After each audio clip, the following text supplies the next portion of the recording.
Sumaya, do we have an ETA on Pesh? I think we have about 5 minutes left to the start of the session. I'm not sure she has joined yet.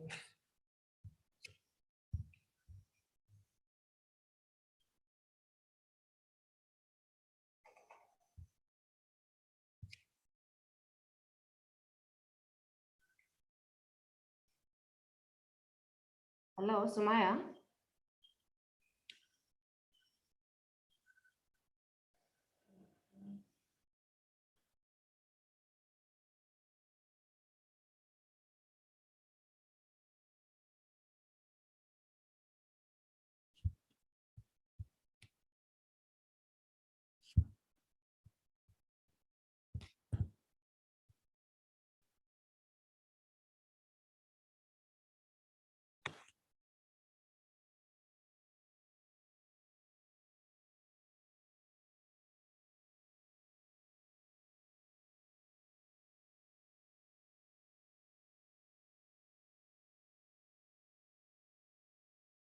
All right, it seems like we are, maybe we might want to give it maybe 5 more minutes, even if it hits 5, so that we can get a good number of attendees and then we go from there. Pesh, I think, had the wrong link. I've sent her the correct one. She should be joining shortly. All right.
KIW support, Alan, hi. Could you just upgrade Pesha Musa from an attendee to a co-host? Yeah, she's in the attendee section.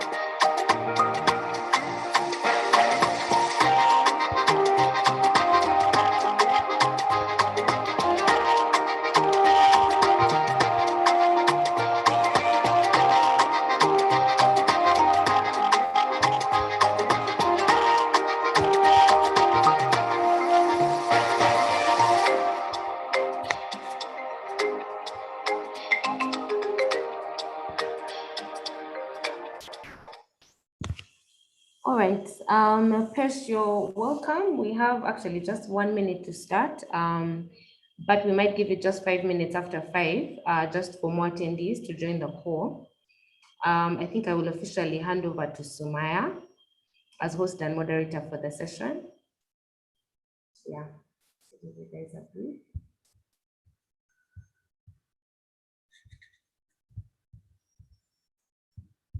Sumaya?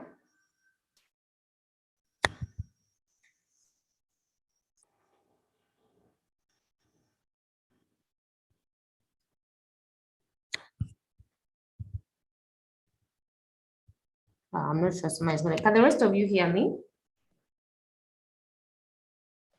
Yes, we can. Okay. Yes, we can hear you. All right, so I think it might be Sumaya's connection that's a little bit faulty. No, my connection is here. I don't know if you can hear me, but yes, yeah, it's now quite clear for everyone. Yeah, Okay. yes, quite clear.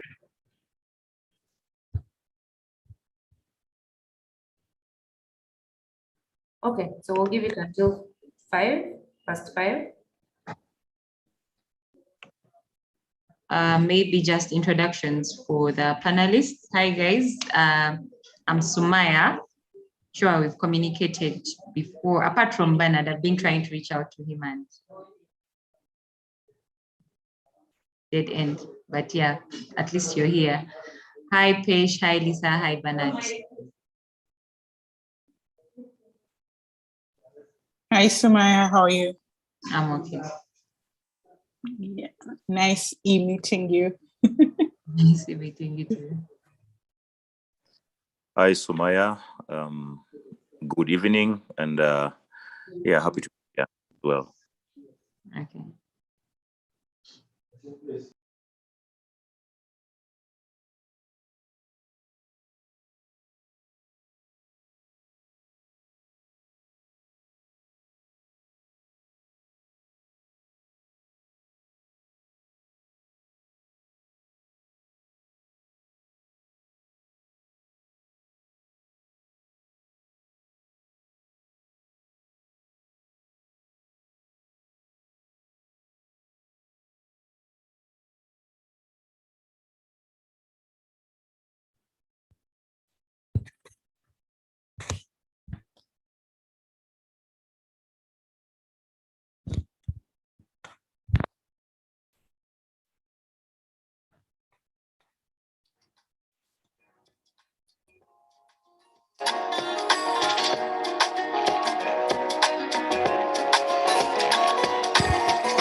think we've given it the complimentary 5 minutes. I think we can go ahead and begin. Okay, hi everyone. You are welcome to this webinar for today. My name is Sumaya Mbabali, and I work with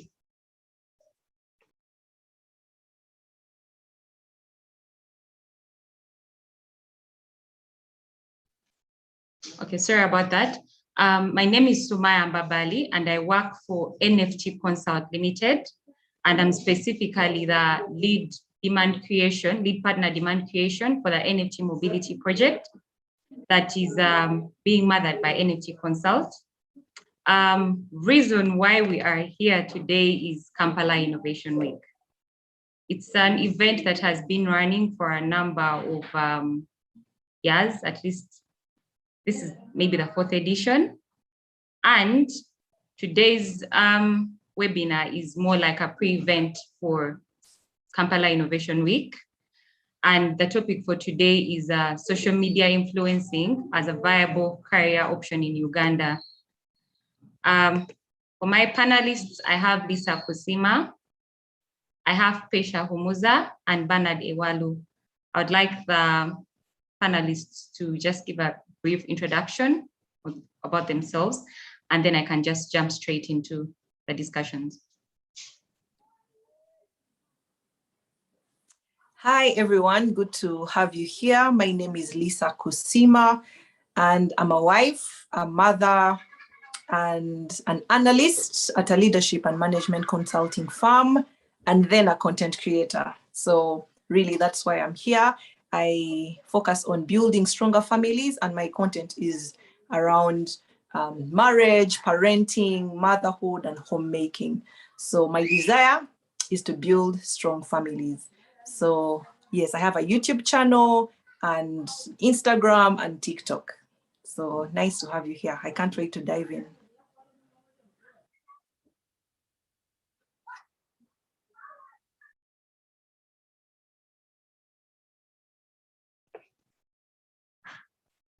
Let's have Pesha and Bernard introduce themselves to the audience.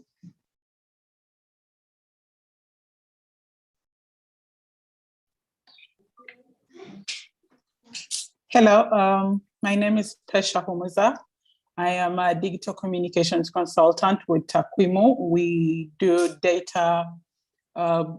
Basically, when you look at data on graphs, data on the different graphs and tables, when governments put out different budgets and all that, and then you see CSOs posting graphs and trying to compare how budgets are working, we handle that data, we create those analytics, we create those graphs. So I manage the website, I manage the social media, except the social media is on break at the moment.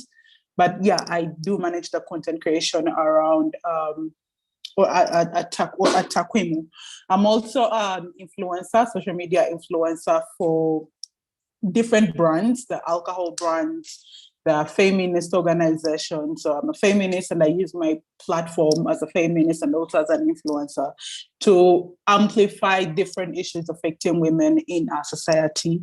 That's pretty much what I do. So managing social media, managing websites, and social media influencing. Okay, thank you, Pesh. Let's hear from Bernard.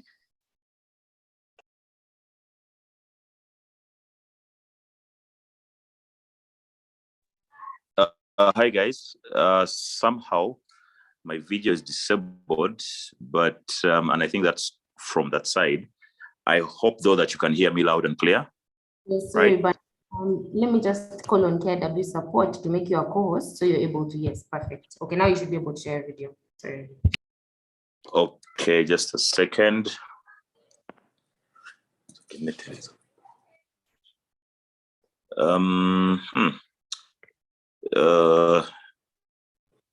should be. Is that? Yeah, we can now see you guys can see now, right? Yeah. Fabulous. Yeah. So yeah, my name is Bernard. Although you'll most probably have heard me being called B-Wall. That's a name I like to go by. I do a lot of digital media work. I do a lot of online PR. I also do quite a bit of content creation and marketing and management. I don't like to call myself a social media influencer, but it's a title that's been thrown around quite a bit. So, the shoe kind of fits. I will wear it. I travel quite a lot, and I am a blogger as well, and a citizen of the internet. Also a noisemaker online. I'm into a bit of, I love food and people generally. Yeah, I travel a lot because I'm unemployed, and I'm unemployed because I travel a lot. I think that should suffice as an intro, right? Yeah, sure. Though you confused me a little bit about the traveling and unemployed and traveling, but well, so I'll just go with that. Okay, so Yeah. From the introductions that I've had, I'm hearing a lot of influencing, social media, and all that stuff. And to me, what I pick out of the topic is influence. And what I understand by influence is the capacity to have an effect on the character or development or behavior of someone or something, And I would like to hear from our panelists, what does social media influencing mean to them? Maybe I could start with Bernard, since he's still on the video call. What does social media influencing mean to you? To be honest, I don't think there is an academic definition because, we live in very dynamic times. We live in times where the landscape is changing quite a lot. So what social media influencing was, say, 5 or so years ago is not what it was 3 years ago. And it's certainly not what it is today. That being said, I think some kind of definition is basically, swaying opinion or swaying interest or swaying conversation towards a certain direction. That is really, in summary, what it is. It could be for a subject, for a topic, for a product, for a service, for a discussion, whatever it is, as long as you're able to sway people in that direction. I think you're doing social media influencer work. I will also add that social media influencer work is very, like I said, it's very, very, very dynamic. It changes, but it's also very wide, right? Very wide, because every day that passes, there's new platforms being created. There's new strategies being created. There's new methods, tips and tricks to, kind of get your message around. So it's something, it's kind of like a moving target, right? So I wouldn't want, like I said, to have an academic definition that is kind of cast in stone. It's kind of a moving target. But basically, if you can sway conversation in a certain direction, that really is, in summary, what, social media influencer work is, what influencing is on social media. Okay. Pesh, what does social media influencing mean to you? What is a social media influencer, really, like description? Like what Bernard is saying, I don't think there's nothing like a specific definition for a social media influencer. You're basically someone, I'll put it in a layman's language, just someone who is using their social media platform to, one, you're sharing knowledge about a certain product, about a certain service, and then probably selling it at the same time. Usually it's not entirely selling, it's telling a story, I'd put it that way. So you're telling a story of a certain product or a certain brand. You're telling people that here is something that I have experienced. And for people to believe in you and actually want to try it, it all depends on your reputation. So I'll give an example. I think we all know of a social media influencer called Kemi. She does the hair influencing and all that. Kemi has grown her brand on talking about hair. Like every time I think about social media influencers, every time I think about hair products, I have to first think about Kemi because she has started it. She engages in the conversations around hair. She tells her social media story is pretty much around that. So that makes her a social media influencer for hair products, hair salons, and everything in that line. So like the same thing like Bernadette said, it's nothing like, it's not stuck in stone that we have a specific definition for social media influencer, but we know what they do, and we know that they have a reputation and a certain level of power to drive the conversation on a certain topic that they are interested in. Back to you, Smaya. Okay, thank you so much, Pesh. I'm hearing a lot of, there is no clear definition about a social media influencer. And that brings me to my next question. And I would like to forward this to Lisa. How does one become a social media influencer in Uganda? Is it like do you have any qualifications that you need to become a social media influencer? Do you like set out to become an influencer, or it happens organically, you know, gradually you like find out your passion and, you know, like this is social media influencing? How does one become a social media influencer in Uganda? Okay, thank you, Sumaya. So I believe there are two types of this social media influencing thing. And for me, I believe social media, an influencer is someone who persuades people to take action because they're on social media, they've built the reputation, the credibility, and people trust them. So they will believe in anything that they bring out. If there is experience, you don't need experience to be a social media influencer. What you need is two things. So there are those that have built their audience, their following because of their celebrity status. Maybe they're on TV or they're in a movie or things like that. And then there is us, the majority, who have had to build our audience because of consistently putting out content. So if anyone wants to be a social media influencer, they need to be a thought leader in something. You need to be leading in something. So putting out content consistently, and then you will attract that following that then you'll be able to influence. I personally didn't start out to be an influencer. What brought me to the digital creating space was purpose. I discovered my purpose, and I knew that I needed to build stronger families. That was what I was meant to do in life. So as you put out content consistently, valuable content, people will come onto your page, and then brands will begin to see that you have the target audience, and then they'll come to you. So I would say the only qualification that you need to be an influencer is to be yourself, to be who you are, authentic, okay? So come onto the platform and ensure that you're bringing three things. Are you educating? Are you informing? Or are you entertaining? You have to make sure that you are doing one of those, okay? You just can't come and there is nothing you're offering. So value, value, value. Come onto the platform, understand why you're there, then people will buy into what you're trying to put out here, and then that's how you become an influencer. So you have to be putting out value, either informing, educating, or entertaining. Yeah, but otherwise, the only qualification that you need is to be authentic, to be who you are, so that people actually love you for who you are. The mistake people make is they go on social media and want to copy and paste. You know, they've seen maybe Pesh and then they want to be like Pesh. You want to speak like her, but then you can't. So embrace who you are and then give value. And that's when people will actually, follow you. So yeah, Okay. That's what I think. Okay, so I'm hearing a lot of being, you know, having like an agenda on what you're doing. Are you being educative? Are you being informative? Are you bringing like value, the content that you're actually putting out there on the different social media platforms, you know, and basically being yourself. And to me, I think it's even the passion, like the love for it, because I mean, if you are not passionate about it, first day you go in and record a video and no viewers, and you're like, this is not for me, you know.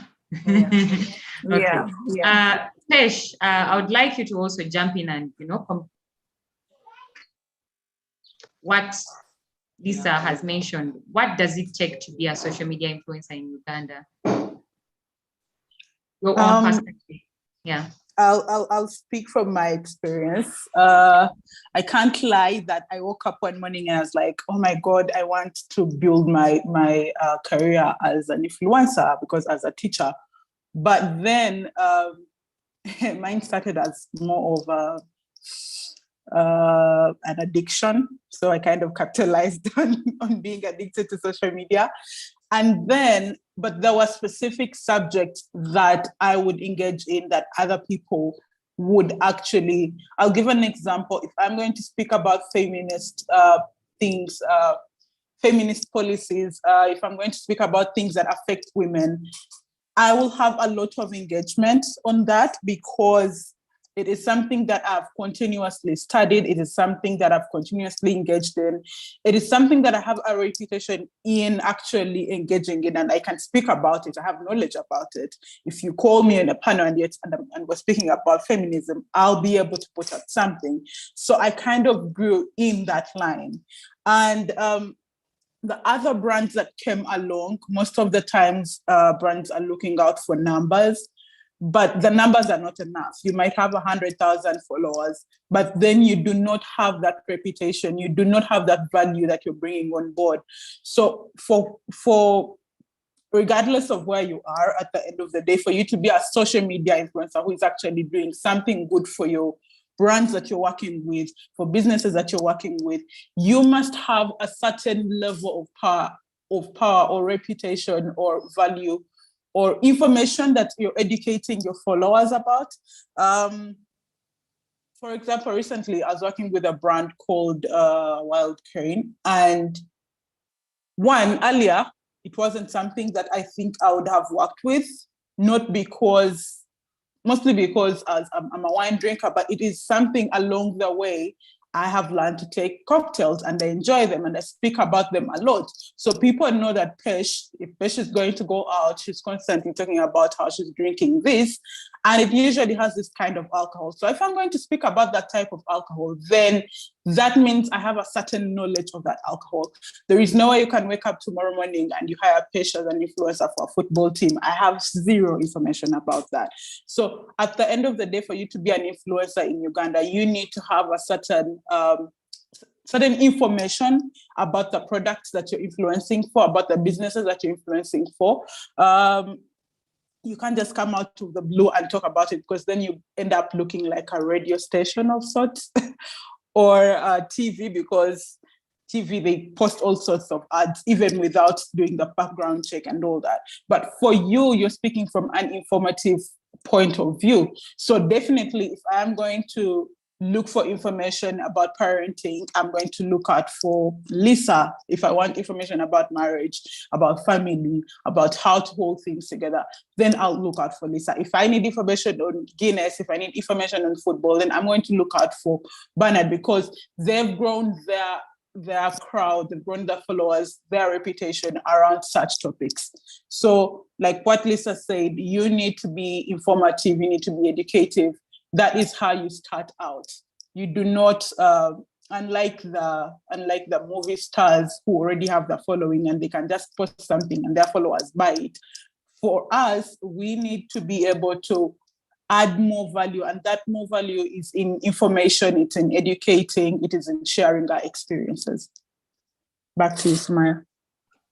Okay, thank you so much, Pesh, for that. I have a number of questions coming into the question and answer part, and well, I'll get to them. For any other questions, just keep dropping them into the chat and I'll be able to, pass them over to the panelists. My next question is going to go to Bernard, and I think it's a question that has been posed by Donna into the chat. Bernard, when you were making your introductions, you confused me, and I actually mentioned it about you traveling a lot and being unemployed. And I want to know, social media career, being an influencer, can it provide for you like your livelihood and basic needs, away from just being your main job, or does it have to be like a side job for you to be able to meet all your needs as, as a person, or if you have like a family? I would like you to like answer that, because I think it fits you. Listen, there's two ways to look at it. Yeah, I'm one of the lucky people who kind of latched onto social media when it was still raw, for lack of another word, right? So most of what I have earned from it has been organic, for lack of another word. However, in this day and age, from the get-go, you can decide that, look, I want to be a social media influencer, and you can be targeted about it, and you can drop all else and focus strictly on it. For me, I am lucky that when I started to kind of embrace and love it, I had a job at the time. But then it got to a point, and I was earning fairly well, well enough at least to have a roof over my head, to have food in my belly, to have clothes over my back, and send a few shillings to my mom and my dad. And I thought, look, this is really all I need in life, right? I don't aspire to own a fleet of cars or own expensive things. So I don't really need that much money, which means if this social media influencer work can earn me that money that I need to survive, really, why do I need to stress with the 9 to 5? And it didn't also help much that I hate waking up early in the morning, right? So I normally wake up at 11, which is a bit strange because the entire world starts functioning about 7 or 8 a.m. The rest of us are non-functional. Then we only rise up at 11. So for me, it kind of tied in very naturally into who I am as an individual. I'm not an early riser. I do most of my proper good thinking at bizarre hours, and I'm a rebel, right? So it really just worked for me. However, in terms of whether you can do this and abandon everything else, the absolute unequivocal answer is yes, you can do this and abandon everything else. I'm a living example. But like I said again, I am one of the lucky few who have grown into this thing organically. So I've gone through moments where you go for 2 months and there is no gig at all, right? And you have no formal employment, so you're not sure what's coming at the end of the month. So that whatever little comes, you don't know when else you'll get money. So you have to kind of be very, very shrewd about how you do your business. You have to be very tactical, very smart. You have to be very budget aware. That being said, over time, I have been able to get clients with whom, right? So I get a client with whom, say, I'm doing it 4 months or 36 months, and I know that this client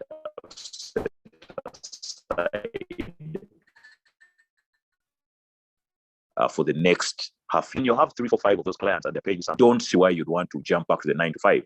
However, because the harsh reality today is that you need to put food on the table, and you need it on the table today, not tomorrow, not next year. You need it today. My recommendation for anybody who is hoping to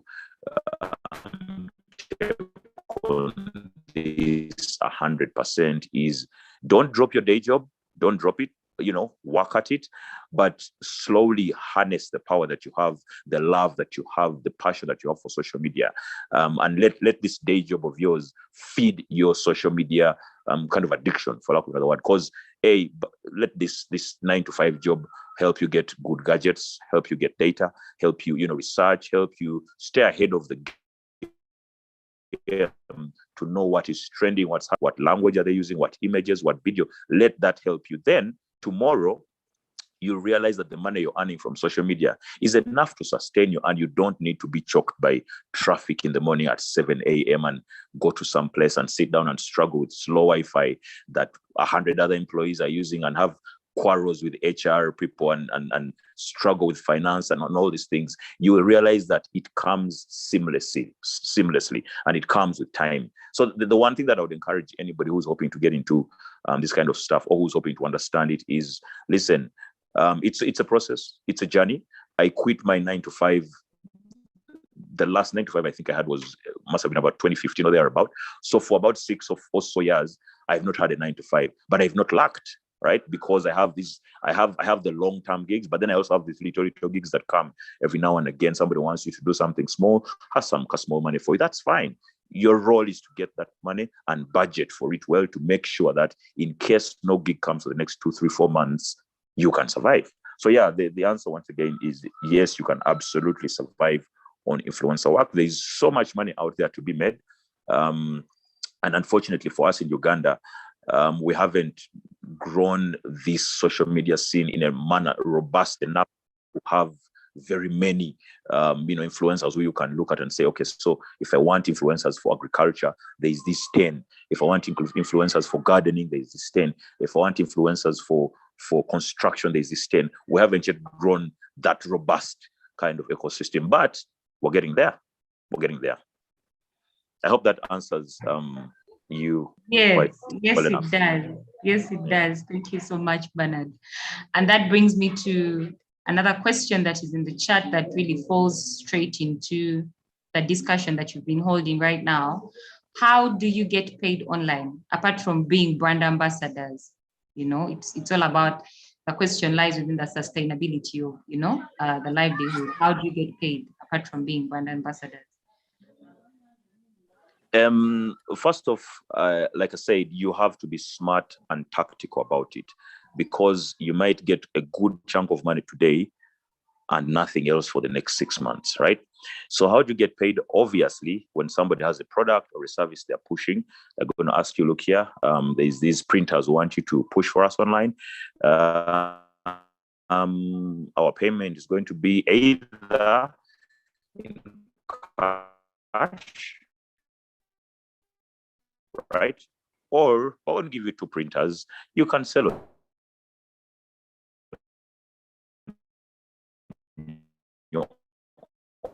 on and get cash.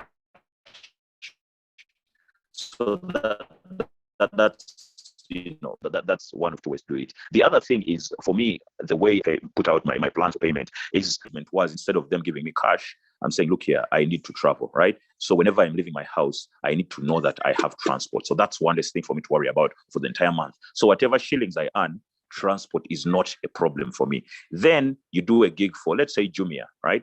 And you agree with them that, look here, instead of giving me cash, why don't you literally feed me, right? So for the entire month, you know that your lunch and supper are sorted. Then you do a gig for another company and you tell them, look here, instead of giving me cash, do this for me. So at the end of the day, you may get very little cash, but you're getting a lot of value in terms of the things that you need.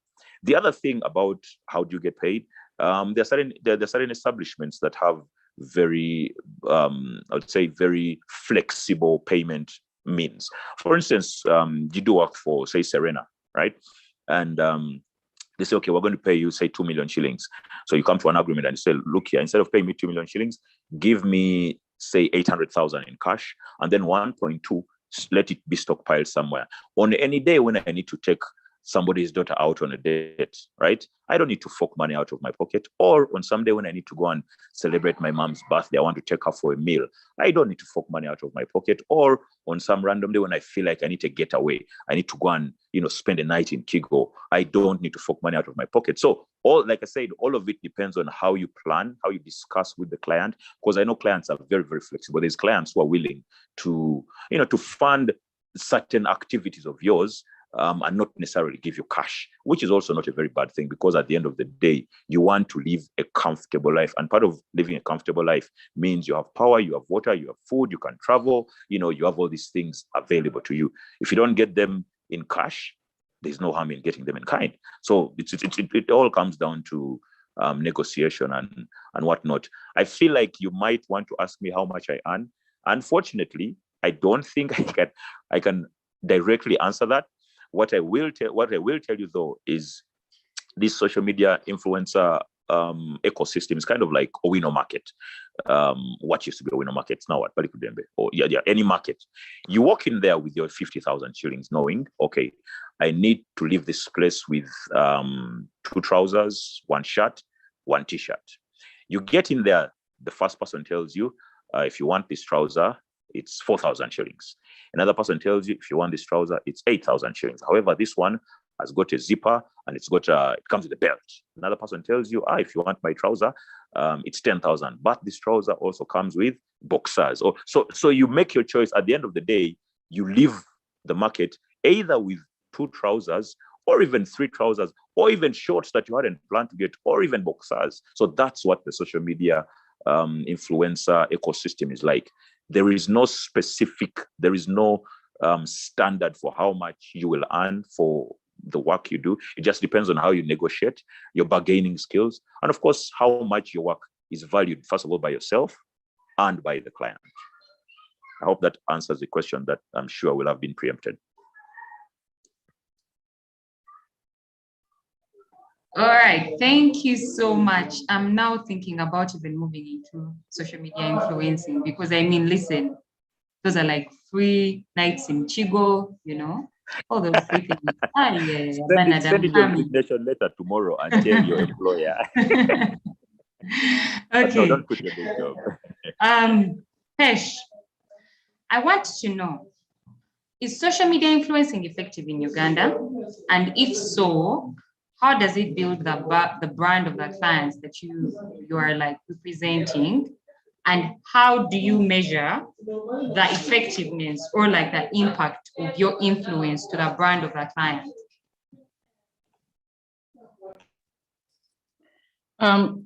So I think I'll first answer the last part of the question. How do I measure my influence? Well, that depends, because sometimes you have a client who just wants to trend on Twitter, which is usually not a very good idea, because that is going to only happen in one day and it goes away. So it can only work for events, for NGO meetings, for things like what we are doing right now. But if you're going to have a product, let's say a hotel, we can't use social media trending on Twitter as a metric. So then the clients who want to look at your numbers, the reach, the analytics, they're those. But I feel like for my case, on my end, I've gotten to the point where my influence kind of converts into numbers when it comes to saloons, when it comes to hotels. That is why at one point you find yourself that you posted something 3 months ago and your contract with this employer ended, but you still have people coming to you and asking about that product.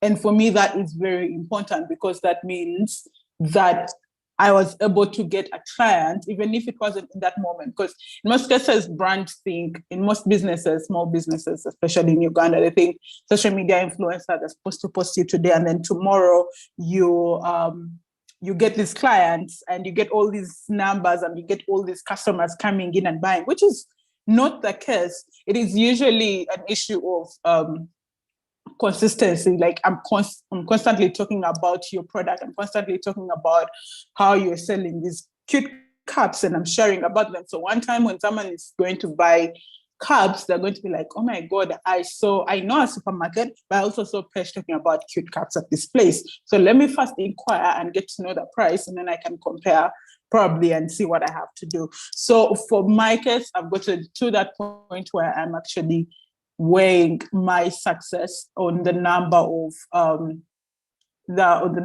how I'm converting into sales, which I don't want people on here to confuse sales and influencing. Influencers are not your sales people. They are completely just doing brand awareness. It's just that I am lucky that I've gotten to engage with brands that I can easily convert. For instance, if I'm working with a salon and I'm constantly posting about nails or hair, then there's a high chance that my followers, a huge number of my followers on Instagram are women. So there's a high chance that those women will be able to go to those places and do their nails. Or they might not go to that exact place in that moment, but they might go and copy the type of nails that I've done. So that is, for me, that kind of helps me to measure my success. But usually we measure our success in a metrics, in the engagement, how many people have engaged with your content, how many replies, how many inquiries have you gotten. That is usually the metric. That is usually how we measure the success. What was the other part of the question, Sumaya? Hold up. The question was, how effective is it? How effective is social media influencing in Uganda? And how does it build the brand of the clients that you're representing? So you answered the last part of how you actually measure the impact and the effectiveness. And then the first two, I think, are the ones that you should be answering right now. Okay. So how effective? The thing with social media influencing, you're telling a story, you're telling an experience, and it has to be very, very authentic. And the other thing is, you cannot just tell the story once. You can't just wake up and say, oh, I cut my hair from this salon, and that's it. And you've never gone back. That means there's something wrong with that salon. And so it comes off as, they know they're paying you. People know that you're getting paid to do this. But also, they want to know your experience. So fine, you're getting paid, but we need to know your real experience. Did you actually, that is why when you put out video content of, let's say you're going to this hotel, like how Bernard said, he's always traveling, and he's putting out this content of him traveling to these places. That means people are going to actually, that it's like you're taking your followers on this trip with you, and they're experiencing this thing with you, and you're telling them that story, and that story has to live with them. So it is effective if it is consistent. You're consistently telling the story, and it kind of, the experience is getting better with time. And even when people give you bad reviews from that business, and you talk to these brand owners and they change, that is good. However, I've seen most cases you find that I will put out very good content for you. I'll go all the way. But if you're not doing the work to improve your product, it's not going to be effective. At the end of the day, the client will know that Pesh is just a con artist, and they will leave. So it kind of works hand in hand. How good is the content that I'm putting out? Do I have a budget? Which is not the case in most Ugandan businesses, that they only have the money to pay Pesh and Lisa and Bernard, but they do not have the money, they don't have a budget for content creation. So yes, you're paying me to put my face on your photos and your videos, but you're not giving me money to pay a photographer, you're not giving me money to pay for my travels. You want me to take your product to this place and show it to these people and see how they're going to react. But you have not budgeted for that, and you only want to pay me very little money. So I think that affects our work a lot, and that's why at a certain point you might say that social media influencing in Uganda hasn't grown that much, because we do not have good budgets. Honestly, we don't have enough budgets to work with. So at the end of the day, you're just churning out content, and you're just posting things off the artwork, like your radio station, like your TV station, which people can do, which other people can do. You're just amplifying information on a poster. But what more are you bringing? You've gone to this conference. What did you learn? What did they say? What are your thoughts on the topic? That is how you actually do it. You don't just post and go. You don't just copy whatever they've written and just go. You have to share your experience, because that's what influencing is about. And as long as we don't have good budgets, our effectiveness is going to be affected, and the products that you have has to actually match the content that I'm putting out. I can't put out very good content when the product is not good enough. Yeah. Back to you, Sumaya. Thank you so much, Pesh. Adonna says she's quite impressed at how this is taken professionally by you guys, the social media influencers. Most of the times she thinks it's just a hobby, but she just came to realize that, it's an actual job, and you guys are really taking it professional. Woo. Okay, like I said, Bernard, I'm coming for you guys. I'm coming. Lisa, I want to know, social media influencing in Uganda is more like a new trend. It hasn't really been there for quite some time. And if you look at other countries like South Africa and Kenya, they have their markets for social media influencing are way up. And how do we plan as Uganda to keep up with these trends of theirs, the content they bring out and all that stuff? How do you think we can actually keep up with these kinds of markets that have, captured the whole game? Yeah, thank you, Sumaya. Before I go to that, I just want to touch a little bit on sustainability. In the beginning, when you're starting as an influencer, it's not sustainable. It will not pay anything. That's the truth. It's like a new business. You have to invest and put in the work. So as you start out, do not think that it's going to pay all your bills. You have to put in the work. For example, I started this year at the beginning, Jan had about 400 followers on Instagram, and now I have 7,000. But I've put in the work, the videography, the photography, and all that. So return on investment will take some time, and that's fine because you're trying to build an audience and it takes time to build credibility and all these things. So sustainability may be a bit tricky at the start, but I know that as you continue to grow, it actually is sustainable. And I want to just tweak it a bit. Social media influencers forget that they are a brand. You know, we do all this for other brands, but they forget that they are a brand. So how do you leverage your following for your own brand? And that's how monetizing your own knowledge comes into place. So if I'm talking about marriage and all these things, I can actually develop products that I can actually sell to my followers because I'm already a thought leader in that area. So not only waiting for brands to reach out to you, but how do you leverage your influence with your own followers because you are a brand. So that's what I wanted to mention on sustainability. How we can actually grow in Uganda, the biggest challenge that we have is budget, like Pesh has mentioned. People do not see the value in social media influencing.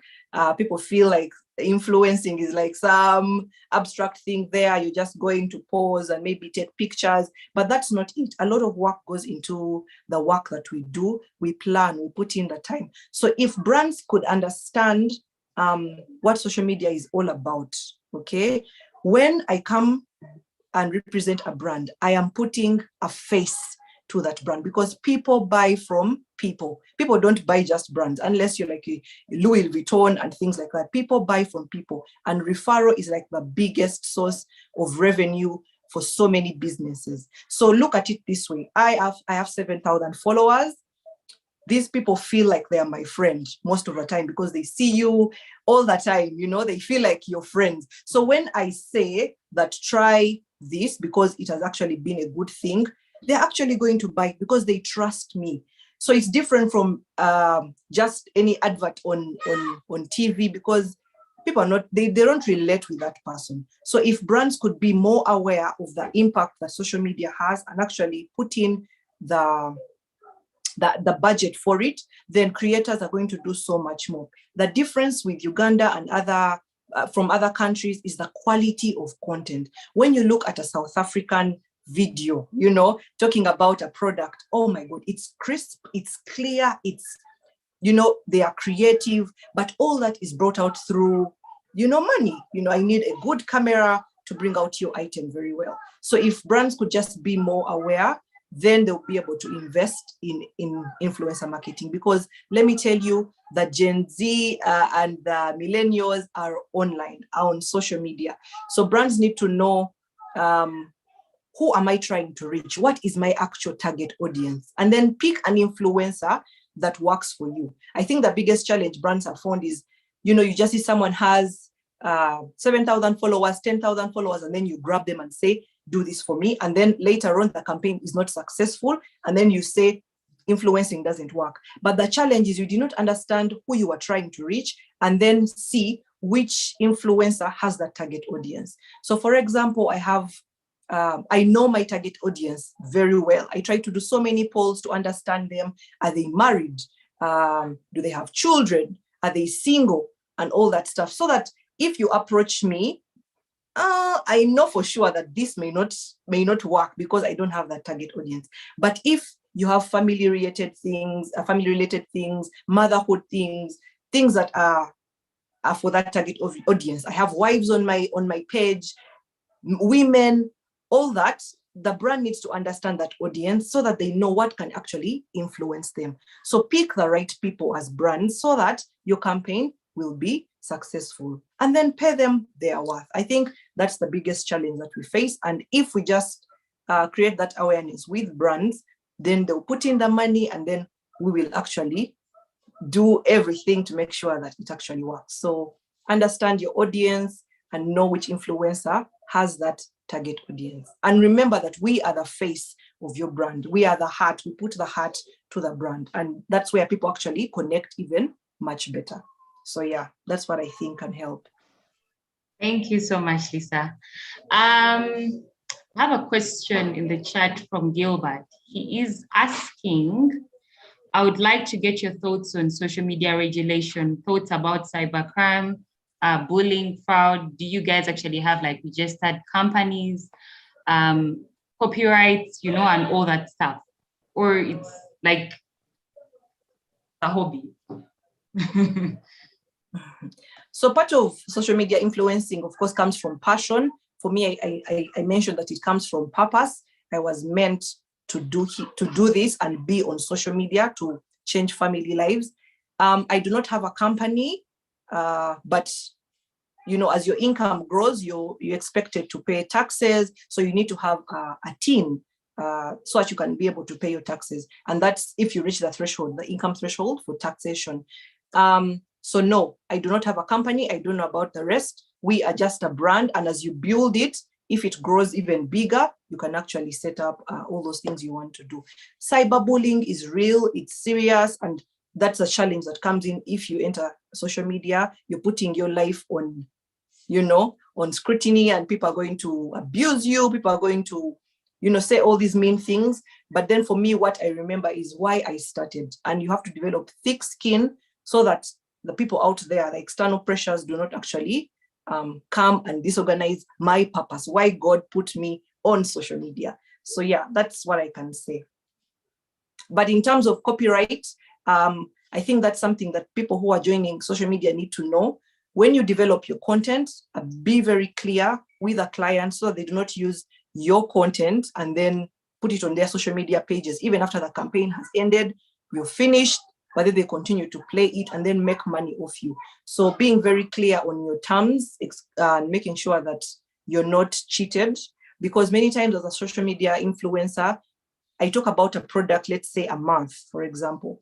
But even after I've finished talking about it, there is a ripple effect. Even months after, people will still be buying your product because of my influence. So that's why we need to be paid, you know, adequately so that it covers even for years and years. So many times brands will come and then their information is going to remain on your page, but they're not paying for it. So have that sort of discussion and negotiation with the client so that you're not like cheated. Yeah, thank you. Okay, thank you so much, Lisa. Bernard, what do you say about the registration of the, you know, the social media influencing brand and all that? I will say, as a Ugandan living and working in Uganda, there's so many unfortunate things that befall us as influencers. First of all, we aren't necessarily great friends with the government, and not in terms of, you know, the political spectrum, but in terms of the work that we do, because the government is not a very big friend of the internet here in Uganda. It's no secret. So every now and again, we are engaged in running battles online, either to dodge them or, you know, to insult them, and so the issue of regulation is one that for me pains me a lot. I would love the government to have some kind of regulation, but that's akin to having a parent who is violent being the one to lead a peaceful demonstration. You don't expect that to end well, right? So yeah, that being said, in other markets, I know, for example, that in the US, the FTC, the Federal Trade Commission, and in the UK, I think it's the Competition and Markets Authority. They have guidelines for social media influencers, and you know they have rules and regulations governing this thing here. That in Uganda is kind of all over the place, right? They've got guidance for branded content on Instagram, you know, paid products and placements, endorsements, YouTube, you know, Facebook communication, language to use, you know, things like that. And some of the brands that we work with now tie into that kind of administration, for lack of another word. Yeah. For example, I'm doing work currently for Guinness, which is under Diageo, a global brand. So Diageo has got guidelines that they share with their influencers. They say, look, if you're going to engage with any of our products, this is what we expect. One, we expect every post that you share to be explicitly loud and say, this is a paid partnership with Diageo. That's one. Two, if you're posting anything to do with alcohol on any of your pages, you've got to post it beyond 3 p.m. In your local time. Three, you've got to segment your posting so that children cannot access that information. For example, we don't expect you to post beer on TikTok because TikTok is used by so many younger people, TikTok and Snapchat. And then so those guidelines help you to kind of toe the line. But this is because Diageo is a global brand. When you bring the conversation back here home in Uganda, like I said, in the social media in general is not entirely, the government does not entirely have it in full grasp. It doesn't entirely comprehend, right, how important it is. And I don't just say this because I have a thing, against the powers that be. But look here, we're having a conversation about social media influencer work in a time when Facebook has been blocked for close to what? It's coming to close to a year in Uganda, and we are talking about social media influencer work. And then you expect influencers to comfortably say, oh, look here, come and regulate us. I don't think that's a very logical thing to do. But like I said, I would be very, very much for some kind of regulation, because then you start to create some kind of yardsticks, because things like depression, things like fraud, things like impersonation, things like cyberbullying need to be curbed. And unfortunately for us, again, the powers that be they look at a very militant approach, right? They look at a very heavy-handed approach. And yet dealing with these things, you need to sit down with these young people, sit down with these TikTokers, sit down with the Snapchat users, sit down with YouTubers, sit down with bloggers, sit down with them and understand. So what exactly happens on your platform? What are the threats you have on your platform? Phishing, things like, stealing, identity theft, and all these things. So then you discuss with them, so how do we deal with those things? And then once you've given them some kind of safety net, then you can tell them, look here, why don't we get you guys all under an umbrella, so that if anything wrong happens, we can protect you, right? So that you're not out there on your own. But as we speak right now, it's each man for himself. It's each man for himself. And that's why an individual like myself, I've been in this thing for a very long time, but the reservation I have towards the government, quote unquote, controlling what I do is because they don't understand it well enough for me to trust that they will control it, right? Like I said, the example of a father who wants to control his children, he wants his children to get 80% in every exam, but he doesn't know what they study in class. He doesn't know that they're in P6, but they're teaching them rocket science that is taught at university. He doesn't know that, but he's just demanding, I need 80% in the exam. So that's how I look at the whole regulation here in Uganda. In other markets, there's proper regulation that's happening.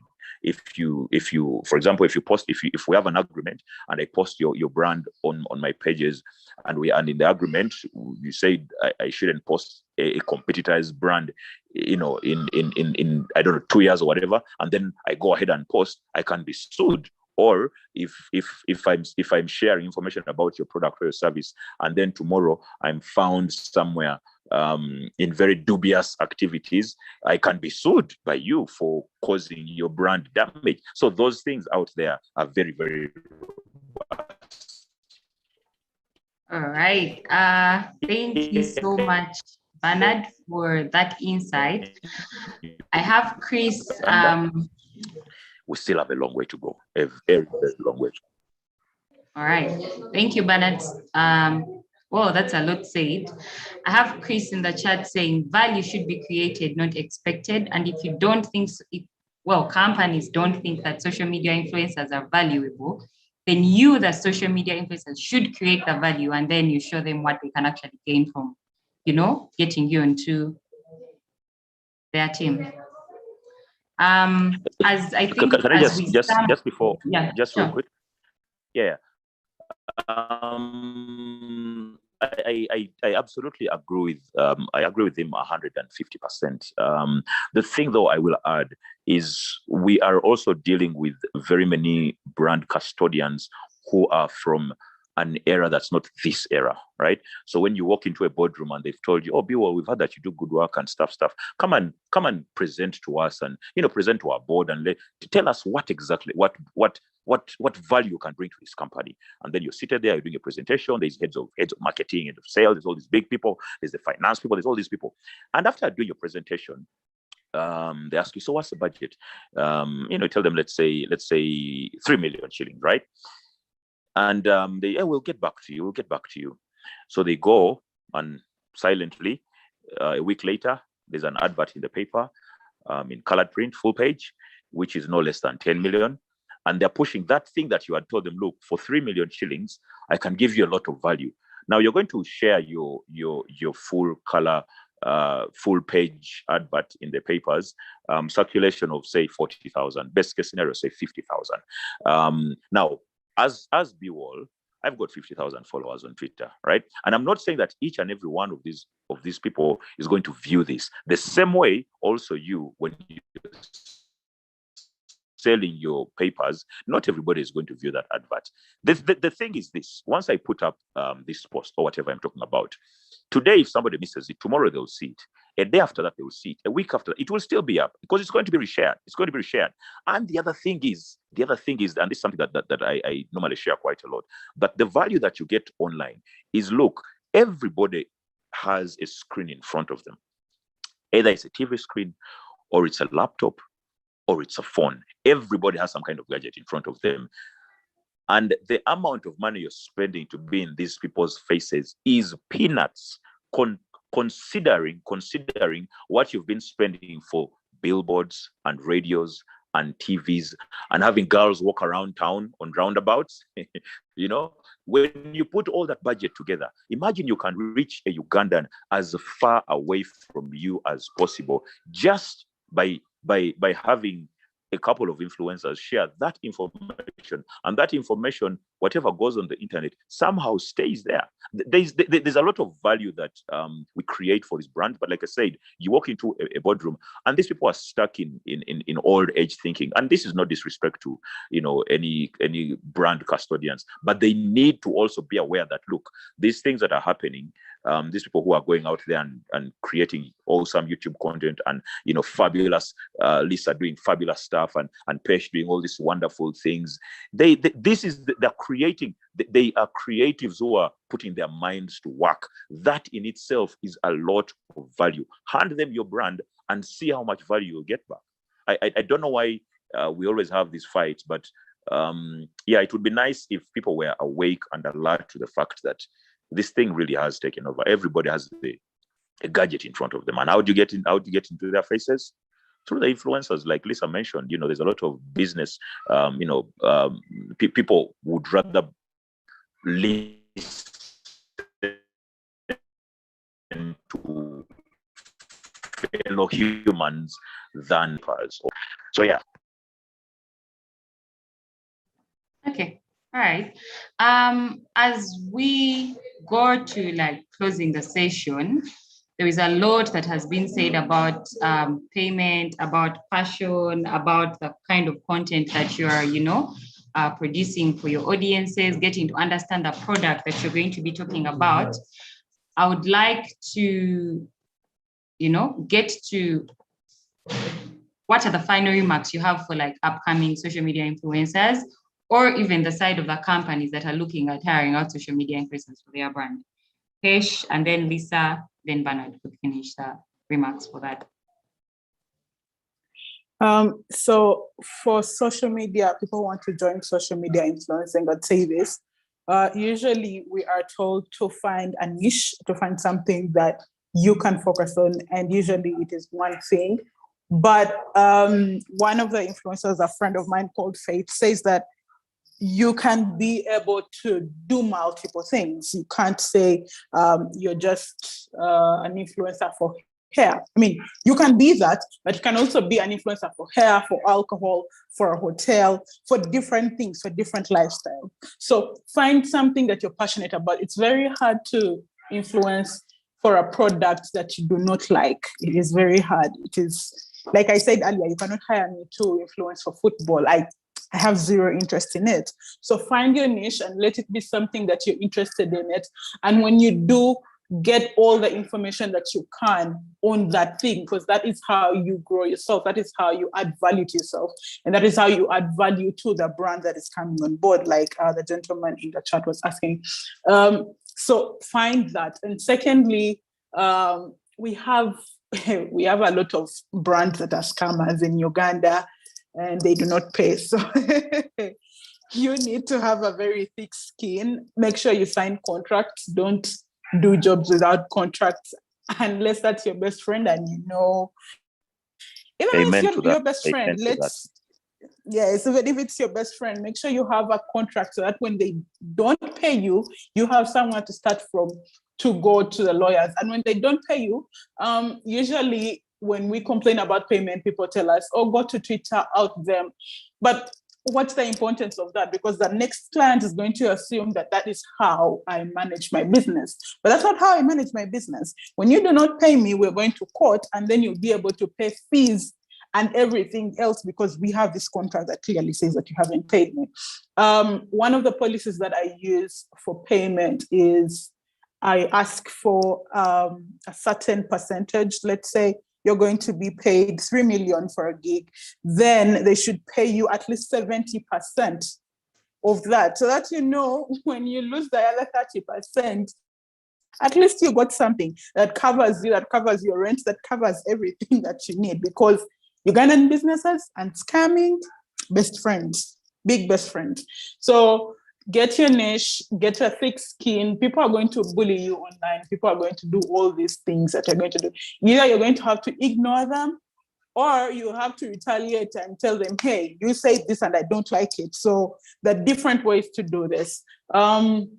The other thing is, I noticed that most influencers kind of only focus on one social media platform, which is okay because it might be easy for you.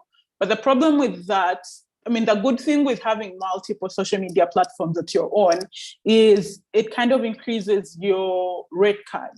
So you find that you're on your Facebook, Twitter, Instagram, you're also on TikTok. I mean, you can as well just share the same content on all these platforms, because usually we have different followers on all these platforms. Followers that I have on TikTok are very different from the followers I have on Instagram and Facebook and all these other places. Yeah, I think that's pretty much it. For Ugandan businesses, what I would say is influencers are not your salespeople. So don't expect influencers to bring in sales that day. They are creating brand awareness. And as they're creating brand awareness and you're making sure that your product is getting better, that is when sales will come in. That is when your salespeople have to come in and amplify this. Otherwise, influencers are just creating brand awareness. They're telling people, here, this is a product that I got, and this is how it works. This is how I used it, and this is my experience with it. They are not out there selling. So do not confuse the two. Even if sometimes that some clients give us links where people have to tap on and they have to go there and be able to buy things and we track the sales. To be honest, that is just a by the way. We usually have to focus on the numbers, the number of people who have engaged with my content, with my story about your product. How many people have got to know about it?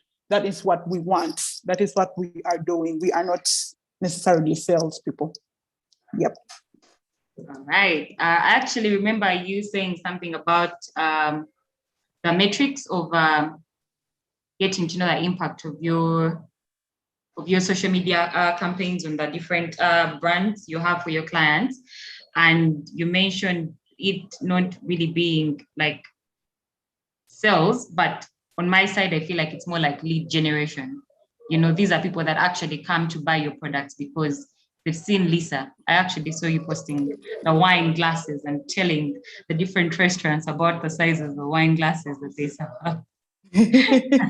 Yes, that is true. So like you said, yes, those are leads. And I'll give an example.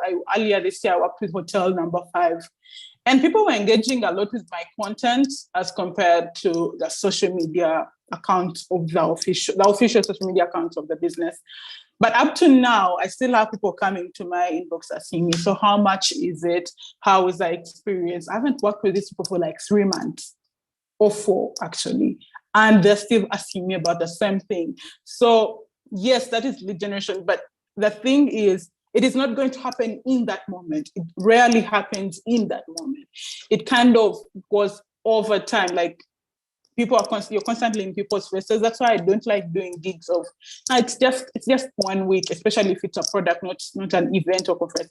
If it's something that is like a hotel, saloon or something, I want to do it over and over again so that when people see your saloon, people see hotel number 5, they see Pesh. When they see Pesh, they see hotel number 5. When someone is having a conversation about hotel number 5, they're going to be like, oh my God, Pesh was here. And I've seen that on Pesha Homes. Or like I saw it on some influencers, they probably don't even remember my name, but they will see your product. And that will be months later. So that is how it works. You cannot just say that we are just going to do sales for you. We are not doing sales. Yeah. All right. I have a Chisache in the chat saying that they are glad that they attended the session. It was a very enlightening one. And as we close up the session, I would like to say Kampala Innovation Week is coming up, and we have a number of pre-events that are going to be running till next week. And the next session that we have is tomorrow at 10. And the topic for that is going to be education in Uganda after the pandemic. You can check the Kampala Innovation Week or Startup Uganda social media platforms to get the link and even get to know about the upcoming sessions. Otherwise, this was a very insightful session, and I'm really glad for everyone that dialed in. I hope to see you guys at the actual event of the Kampala Innovation Week come 22nd to 26th November. Thank you, everyone. Have a great week. Have a great night, evening. And for those that are traveling back home, have fun in the traffic. Yeah, good night. Bye. Thank you, everyone. The panelists, thank you so much. Thank you. Thank you. Take care, everyone. Enjoy that capitalism.